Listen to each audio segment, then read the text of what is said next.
Hey guys, Anthony, FOURBY4 Diesel. We've got the 120 Prado in the workshop and we're going to do a few little upgrades and changes. I'll give you a bit of information what that's about. Now, basically suspension. So this is suspension information. I'm going to give you a lot of updated suspension information in this video. In the 120, it's 2008. For a couple of years now, I say a couple of years, probably 2 or 3 years, we've been running, and a little bit longer because if you've been following the suspension information, watch the playlist. We've got one called suspension information. I'm pretty called on the FOURBY4 Diesel channel. Suspension information. It's got a heap of videos on suspension. If you want to purchase suspension from me or in general, or information on the Dobinsons, it tells you all about it. So what we've got in the back here of this 120 is the 329 coils, because it seems to be pretty heavy in the back. And as far as lift goes, what I like to see to get a nice 50mm lift, usually the top of the tyre, 65 series, is about level with the top of the chassis. See that? That gives you, any more than that, you're a bit high. Obviously, depending on your tyre size, exactly where that top of that tyre is going to sit. It doesn't change too much unless your tyres change too much. So 329's in the rear. For about, it was 2018 they went in, I reckon. About the middle of 18, we've got the remote reservoir. So monotube remote reservoir, not adjustable. That was more of a test fit. We did a video fitting these remote reservoir brackets with Dobinsons, see those? And that's what they wanted. They wanted some photos and information on to make sure the brackets work. And if I was happy with it, then obviously probably most people would be happy with it. So those remote reservoirs and brackets have been in there. The vehicle's been used quite a bit off-road in that time. I'd imagine probably about 40, 50, 60,000 Ks. I can't remember, to be honest. Maybe even 100,000. I don't know. You know, it'd be better if I could remember more than that. I reckon probably about 70 or 80,000 Ks those rear monotubes have done. So they're barely worn in, barely run in, if you know what I mean. The comfort's good. That's the first monotubes or remote reservoirs I've ever driven on in a vehicle that I've owned. That was the first thing that went in. And at the same time we did that, we put some monotubes in the front, okay? Monotube without the remote reservoir, right? So you can see the monotubes, no remote reservoir, right? Very reliable that way, it was my thinking. Now, what's happening now is, so if you've been following, at one point someone came in the vehicle with me and they loved it and they brought the suspension. That was about 3 years ago now, right? So as far as I know, he's still happy with it. Since then, heaps of people have been buying the monotube kit from us and everybody's really happy. All positive comments. I don't think we've had one failure or one negative comment. Everybody just says it's absolutely beautiful. So in the front of the 120, since we've got the steel bull bar, there's no winch, I actually went for the 350 coil, which is a 150 Prado coil. Just wanted to see what the difference was, because it always seems the 150s ride a bit nicer than the 120s, and it might be just the way it is, but this is why we're doing what we're doing now, and that is, so in the front we've got the monotube, they're the 700, so it's the Prado 150 front strut, but you have to do a bush swap. You have to change the front bush to suit the 120, right? So that's what's in here now. It rides beautiful. On road, it's absolutely awesome, the comfort, and off-road's pretty good too. It's always a compromise, right? These are not adjustable, so, you know, so at times you go, oh, it's a bit soft, and at times you go, it's a bit firm, but most of the time you're going, mate, it's just great, because it is a compromise, it's a balance. But what I wanted to do is get a bit more comfort, because I'll tell you 100%, our 150 Prado with the monotubes in it and the MRAs in the rear definitely rides better than this. The comfort is, I can't even describe it. It's amazing. So what I actually want to do is get the comfort of that 150 into this. So what we're doing now, we're putting a fresh set of IMS 700s while we're in there. So there's nothing wrong with these. These have done only maybe 2 years or so, probably 30, 40, 50,000 Ks. So these will be good for someone else that wants a cheap set of suspension. What we'll be selling is the front monotubes, the front coils, the 350, so it'll suit a Prado 150 with a steel bull bar, no winch, or a Prado 120 with a steel bull bar and a winch. Look, the front height's adjustable anyway. So 350 coils, IMS 700s in the front, and the remote reservoir shockers with the brackets in the rear. I don't know, it'll be about $1,000 worth, about half price, something like that.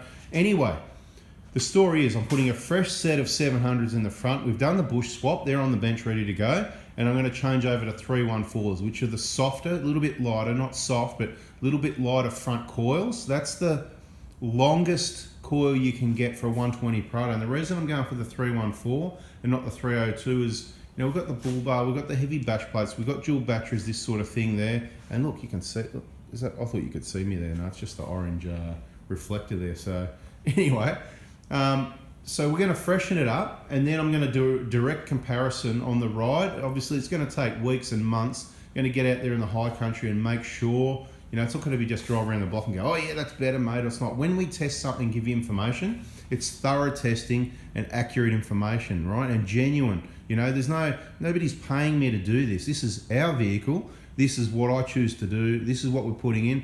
So in the rear, we're going to leave the 329s there. They're not for sale. So you need to buy some 327s or 329s if you've got a rear bar. You reckon it's pretty heavy in the rear and you want 329s.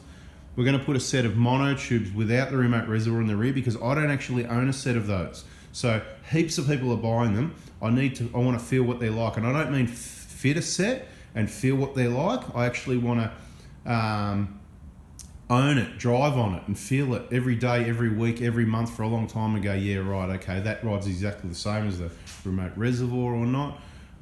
For a long time there, I was not recommending against, but not recommending remote reservoirs. I saw the fact that there's a possibility that it could be a failure, you know, with the seals, O-rings, whatever, between the hoses and that. We've had no issues on this. We'll have a quick look at them once they're off the vehicle. So this video is going to incorporate all this information and a little bit of changing the suspension information, not a lot. We've got other videos in that suspension playlist showing you how to remove and fit the rear and the front and all that. We'll include some of it, but not too much. It's mainly about what we're doing and why. So rear monotubes, because we don't have any. We've sold heaps of them. There's heaps of them in cars. I haven't heard of any issues. And I was concerned about the boot because they're an upside down mount, the boot at the bottom getting hit by rocks. Not only have they been tested in this vehicle, but even more in the 2019 with the MRAs, that's monotube, remote adjustable MRA shockers, which are expensive. They're about $550 a corner, plus your springs and everything. So you're probably close to $3,000 for a kit. I think we've done one of those for someone. We're not recommending to use MRAs, but if you know how to adjust suspension, you want something to play with, they are awesome value for money, and we can supply you a set of those. We just want to have it simple and reliable. So now that we're confident with the boot and the damage not happening on the rears, because in the 2019 150 we've done 60,000 Ks now and a lot of off-road dirt roads, an absolute lot, probably more than most people do in 60,000 Ks. I don't want to say more than anyone, but could be. And we've done some videos showing the rock spray damage, how much it's damaged the lower bolts, and we've got some shock guards on there now to help with that.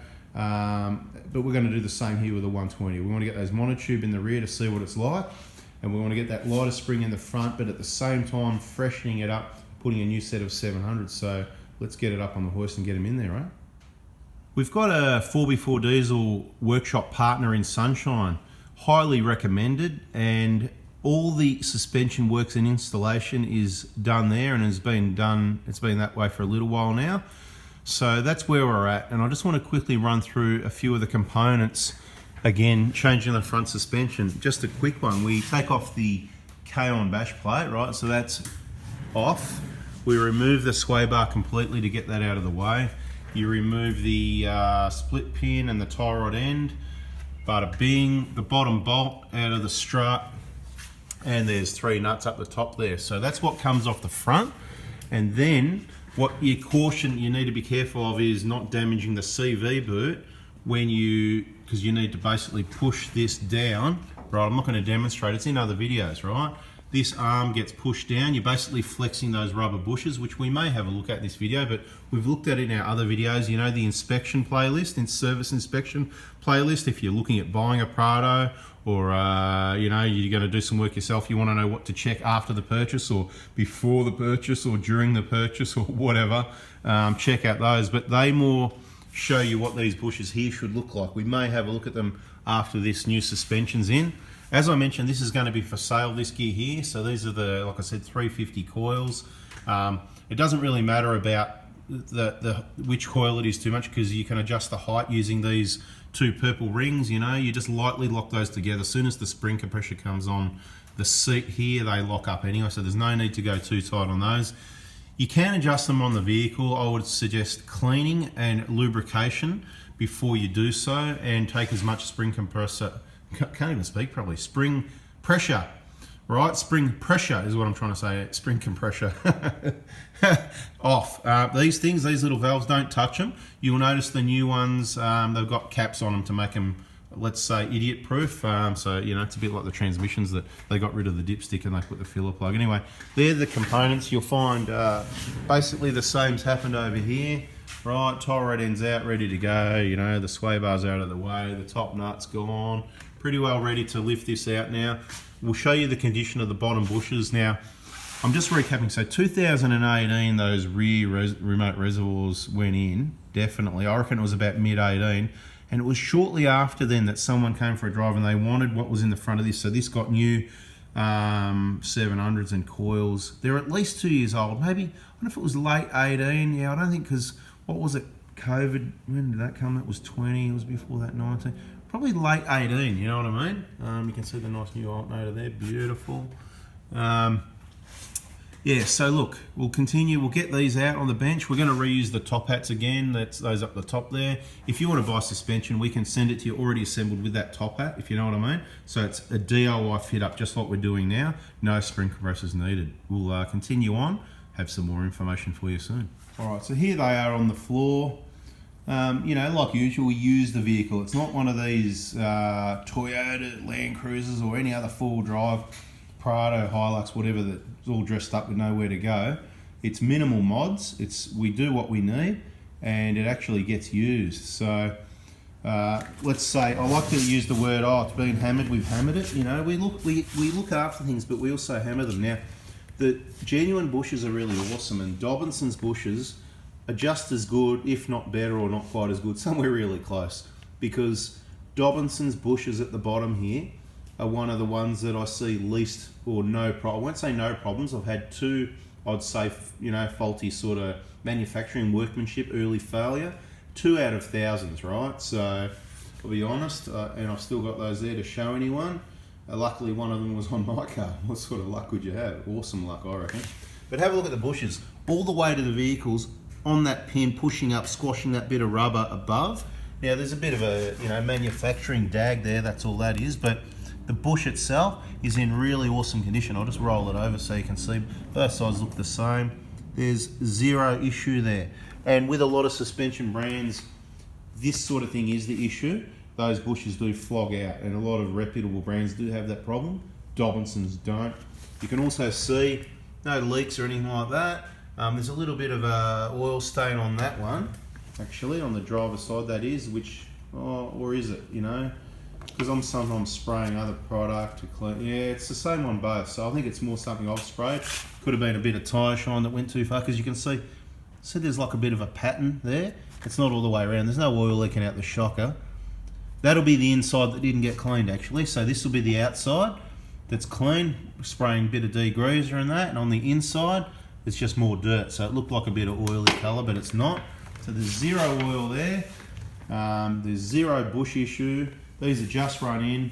So we'll be selling these monotubes, these coils, and the rear monotube reservoirs. We'll get them out soon. I haven't worked out a price yet. I'll keep thinking about it throughout the video while I keep giving you information. So I'll just touch on what suspension, because we've got a lot of videos on suspension, and for many years we used other brands and we had problems, and you know, manufacturers are pain. They go, you know, take it out and send it back and we'll check it out, and if it's an engineering fault. So what am I meant to do with the customer's car in the meantime? Anyway, I thought I'll try this Dobinson's gear out, right? It was over about 10 years ago now, something like that. And so we started getting into that, used it, drove on it, put it in our own cars, friends' cars, stuff like that. Did deals cheap to get it in there and test it out. Everyone was pretty happy. Then there was, again, mate, he's a mechanic, worked at Ultratune at the time. He's got his own business. He got a kit off me for his Hilux, and one of the front struts, the yellow twin tubes, it had oil leaking down. It was actually dripping off the bottom. And I went, oh no, here we go again. Anyway, I called him up, and back then, it doesn't matter who I dealt with, but you know, my contacts, I said, mate, I've got a leaking strut. And before I could say much more, he said, where do you want me to send it to? Now that's what I'm talking about. Not take it off, send it to me, send me, you know, look, I sent him photos anyway, because that's what you do. It's a bit of an integrity thing, just, you know, it was good that he trusted me, but I like to put the evidence. I'm an evidence-based type, you know, we use real information. So send him the photo of the drip. Yeah, the mechanic, he'd washed it and it was definitely a fresh, and it was, so that's just a faulty thing. You get one of those every now and then. Never had one with these monotubes. Anyway, point is, I've been using it a long time. The service is second to none. Maybe it's just for me. So if you get it off me, you might get service like that. You might not get it if you deal with someone else where, I don't know, some people are hard to deal with. So I'm not recommending you go, I'm not saying go to any Dobinson store, buy off anyone and you'll get, if you buy from me, that's the service I get, and I've been using them a long time. They know I support the product because I like it. And if I need to pull strings and talk to someone with the last name Dobinson, I can do that and get things sorted, but I don't think it should ever need to get to that anyway, and we don't have big problems. So the yellow we used for many years. There was a few little issues, particularly with the front on the 120s. They changed them, we went back to those. Then these monotubes come out. I reckon it was about 2015. And of course, when it's a new product, I'm always reluctant, like the new model and all that sort of thing. Sit tight, do as I say, not as I do. So we got these, and the first vehicle we had a set of these in is this 120 here, and it wasn't this set. I explained the story, the set before, got another set in, been pumping them out. First we started off, we were sort of recommending the combination because you can understand with the rocks spraying the rear monotubes, if you hit that tube, it's ruined.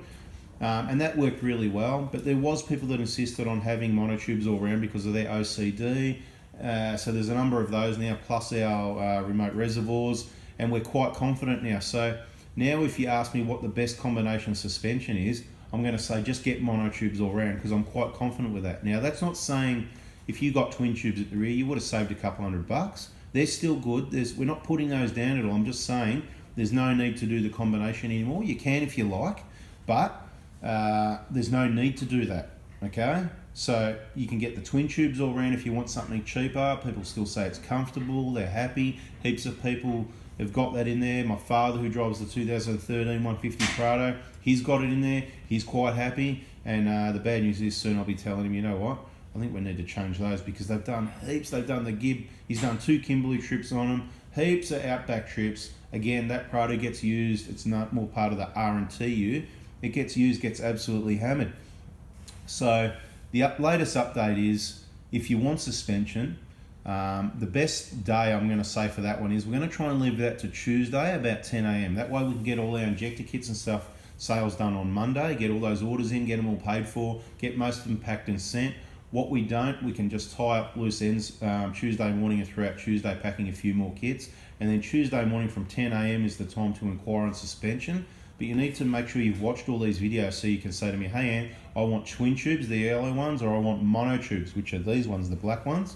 I think I need, send me a photo, tell me what accessories you've got, bull bars, winches, whatever. We can get it delivered direct for you for DIY fitment, or we can get it delivered to me or you, or without. You need to tell me if you want them assembled like this or not, because if you don't, you're not going to pay the labour and you're not going to pay the top hat to get it sent to you. If you're going to bring it to one of our recommended installers, FOURBY4 Diesel Workshop partners, you don't need to spend the money on that top hat there, right? Or the assembly, because what we're doing here is reusing that top hat. You're still going to pay the labour at the installation side of things, but not at the assembling this for you, because you understand, I'm just trying to be clear, explaining you don't need that if you're going to take it to one of our workshops. But you know, of course it does make it easier for them. So you're going to save a little bit in labour if you do take it that way, and then you get new strut tops, but depends if you want the Dobinson's ones or the genuine. Both are good. I don't see any problems with either, but these are the genuine at 400,000 Ks. I don't see any issues with the rubber whatsoever. I'm not changing them now. It's part of the R&TU. See that? Anyway, that's enough information. You choose monotubes. I'm not recommending remote reservoirs. The ride of the MRAs is absolutely awesome, but they're going to cost you some money. They are going to be a slightly increased risk of lower reliability. There could be a problem, so something to think about. You're going to spend more money to have a possibly less reliability, and then you have to go and adjust it every time conditions change if you want to make use of them. Or you can just buy them like this, already pre-valve, not adjustable. The height is adjustable. See the purple rings? I've been really clear in my explanation so far, I hope. Part of the R&TU on this job is, as I said, these are the 350, C59 350, which is a Prado 150 coil. You can interchange between the 120 and the 150. Obviously, prior to these, we were running coils like these, 120 coils. I think they were 314, so basically these exactly. but on different struts, and I wanted to try this out. Now, one of the things I want to throw into the video is the height. Now, there's different seat height settings that Dobinson's provide. I think it's about, is it 213 is what they recommend.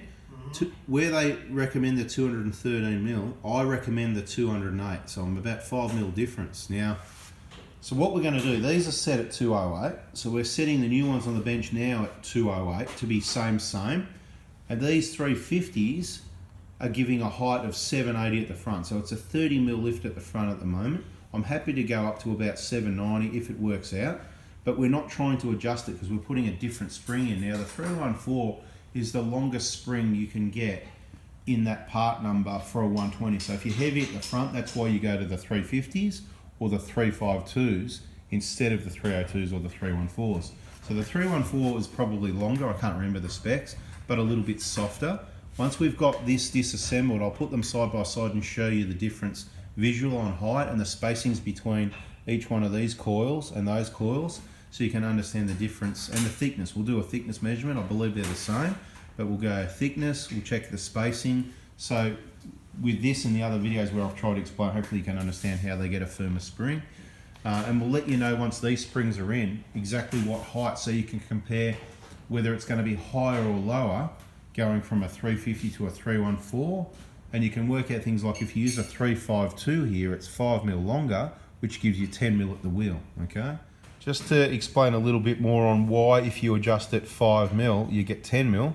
That's because, see the pivot point here, right? This is a good place to be, right? You can see that arm, it's hardly moving because I haven't got really a hand free to move it, and we don't want to twist these bushes any more than we need to, but this is the pivot point here. This arm moves like this, right? Up and down.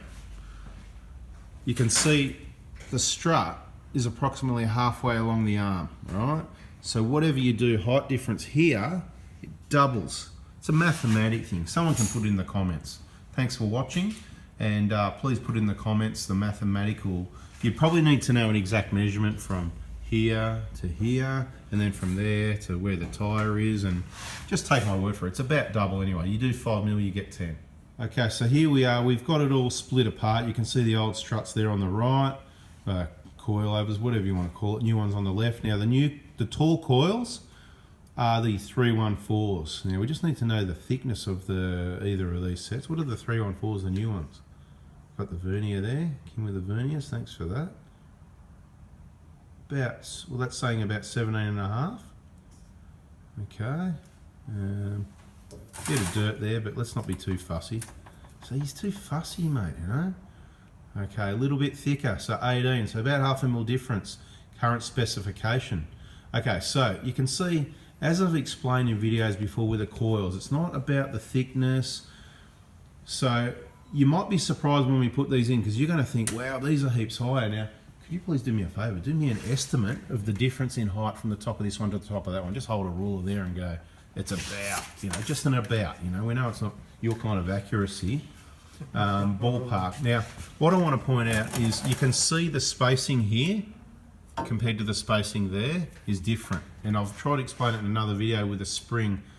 The tighter it is here, usually the firmer, no, that's not right, the softer the right. This is going to be interesting, actually. I'm confusing myself, so I'm just going to shut up now. So there's about, that's a pretty good estimation, I'll tell you, 28 mil of height difference between the coils. So you're looking at the 314 going, and it is longer, we know it's longer. Have you got a long ruler? You got that 600 mil steel ruler handy? And we'll do a height measurement on the 314 with memory. It tells me it's about 405 or something like that. It's been a long time since I thought about it or measured it. Look at that, right? How's that, Anthony? You remember something? There's 400, 405. And you're always going to give or take a few mil, right? Right, so there's your 400 there, 405. And these I really can't remember, so I'm not even going to try. You can see they're only about 380 by measuring it that way. So we could have done the height difference doing it that way. So it's about 25 mil. Just giving you the information here. Looking at those, you'd go, holy moly, if they're 25 mil longer, double at the wheel, that means it's going to be 50 mil higher with this spring. We're in trouble. So let's see what happens when we put it in there. Remember, with these springs, it was 780. And I reckon we're going to end up about the same. right? We might be a little bit higher. These are going to take some time to settle, so we'll take an initial measurement, and then later on our feedback, our R&T, research and tell you, will tell you what they settle down to afterwards. But I reckon it could be close to 800 as it hits the ground, and they should settle to 790 pretty quickly. Normally if you've got a winch, they end up a bit lower than what people want, around the 780, 790. So without the winch, I'm hoping to achieve about the 790. The only other variable here is, because we've got the adjustable seat here, and I'm adding an extra 2 mil at the seat on the passenger side, because there's 2 batteries on the passenger side, you know, that ARB tray. Anyway, we'll get all these back together.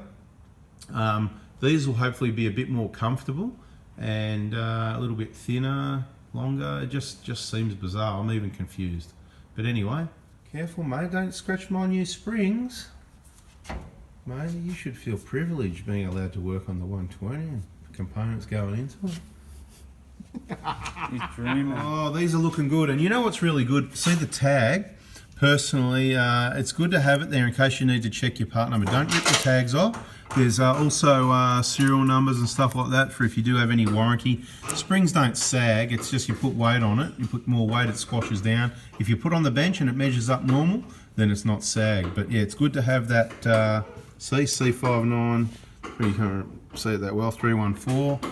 How good do these be? A fresh set of monotube babies in here, eh? How good's that? Beautiful. Thanks, mate, for taking these out.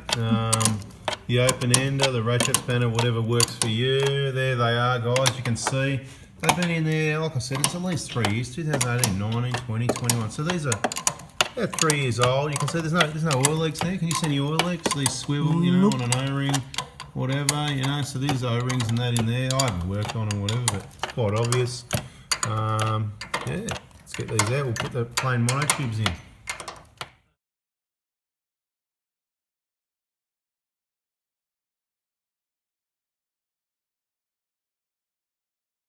Alright, so all these babies are in. What do we got? We've got to make sure this is tight. We've got to make sure those sway bar underneath there, bang, they're tight.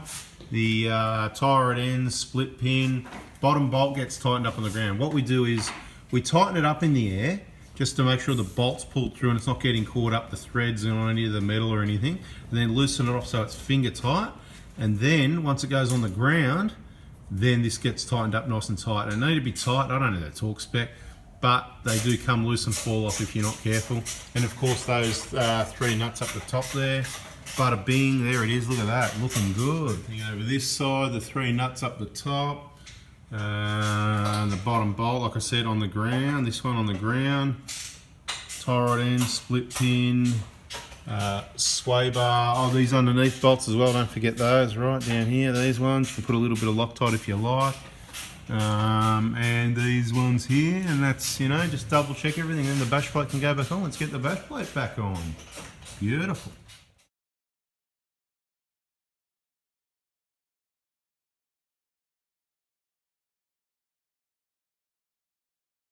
Alright, so Kim's installed these rear shockers and I feel much better that he's done the installation, not me. No, just joking. It's all good. No, what I feel better about is I've saved a bit more weight on this vehicle by not having the remote reservoir there, and the reliability. I just feel, even though I've had no problems, I feel better that I don't have that line there and that remote reservoir. Everybody's really happy with these monotube rears, and I'm looking forward to testing them and giving you some feedback. I think it's time we have a look at these old rear remote reservoirs. Now, this isn't a problem. I've pointed this out over the last 3 years they've been on there, and I haven't scrubbed it clean or anything like that, but this is what I'm talking about. See this one?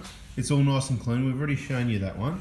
See this one, how it's got a very light amount of oil on it, right? So it's not dripping, it's not a big leak, but look, let's compare the pair. That's what we do, compare the pair, right? So there's that one, that's where things are ideal, perfect. See this one? It's got a very slow leak, and you could get that repaired. Well, you could not worry about it. They work fine how they are, so it's not a problem. It could be a situation where it was a bit over full.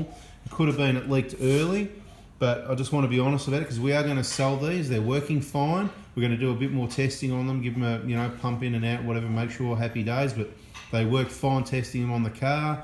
That's been like that since pretty well straight away, within months, and like I said, I've never cleaned it, degreased it up. We will clean them up, make them look good so they're ready to go in the next vehicle, and continue the R&T you.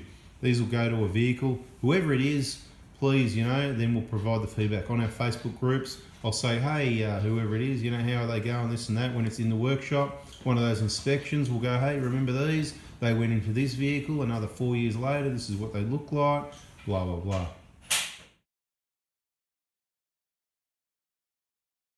So this bash plate's just going back on. Let's just have a look. What do we got here? We've got the K-on bash plate at the front, the K-on fuel protection, and the K-on extra airflow to the ARB bull bar. I like airflow. I like giving the air to the cooling system. Looking after the, heart of the beast.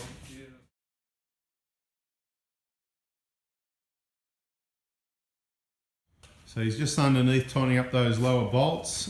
We've just taken an initial measurement where it hit the ground, and it looks really high at about, it was about 820, 810, 820. It's one of those ones where, when it hits the ground, it's popping monos. You've got, because it's come from the air, the wheels aren't in the right position. You got to bounce it. These springs have never had weight on them before, but it is really high. It's a good 50 mil plus. It's going to take some time to settle down to about the 800 measurement, or maybe lower, I'm hoping. Otherwise, we just use the adjustment on the front monotubes and drop it down a little bit after it's all settled in. So we'll run it like this for a while, see how it drives. It's a good bit of R&TU, because sometimes you get a different handling depending on the height it's at, but this does do a lot more of the tracks now, because the other vehicle we've got is the touring vehicle, and so I don't mind being a bit higher.